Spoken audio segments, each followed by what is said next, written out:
కాంగ్రెస్ కాలు పెట్టింది రాష్ట్రంలో కరువు మొదలైంది. ఆనాడు కేసీఆర్ కాలు పెడితే వర్షాలు పడ్డాయి. కాంగ్రెస్ కరువు కలిసే వస్తాయంటూ సంచలన వ్యాఖ్యలు చేశారు మాజీ మంత్రి హరీష్ రావు.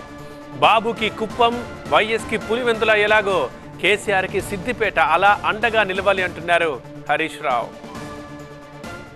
సామెత ఉంటది, కాలు పెట్టిన యాళ్ళ అంటారు. కేసీఆర్ కాలు పెట్టిండు, 10 ఏళ్ళు కరువే లేదు. ఇప్పుడు కాంగ్రెస్ వాళ్ళు కాలు పెట్టిండ్రు, మళ్ళీ కరువు మోపైంది. కాంగ్రెస్ వచ్చింది, కరువు మోపైంది. ఇలా రాష్ట్రం మొత్తం లక్షల ఎకరాల్లో పంట ఎండిపోయింది.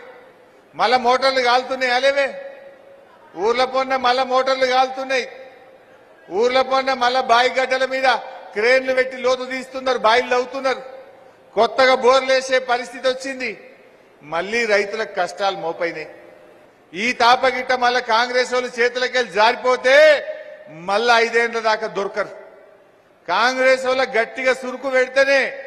ఏడాదిగా ప్రయత్నించిన సంతానం కలగలేదా? నోవా ఐవీఎఫ్ లో ఫెర్టిలిటీ ఎక్స్పర్ట్స్ ను కలవండి. మాతృత్వం కల్లా నెరవేర్చుకోవడానికి ఉచితంగా సంప్రదించండి. రేపు నేను అసెంబ్లీలో బల్ల గుద్ది ఏమైంది మీ హామీలని చెప్పి నేను అడగగలుగుతా. కొట్లాడి హామీలు అమలు చేయించగలుగుతా. ఎందుకట మనం జై తెలంగాణ అంటే హైదరాబాద్ లో తుపాకీ పట్టుకుని బయలుదేరిండు కర్నార్.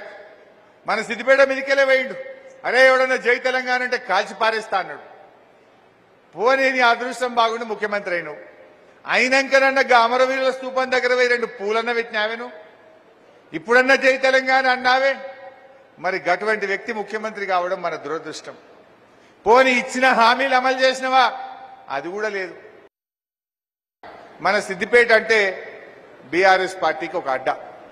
దేశం మొత్తం పేరున్నది. కుప్పం అనగానే చంద్రబాబు నాయుడు పేరు వస్తుంది.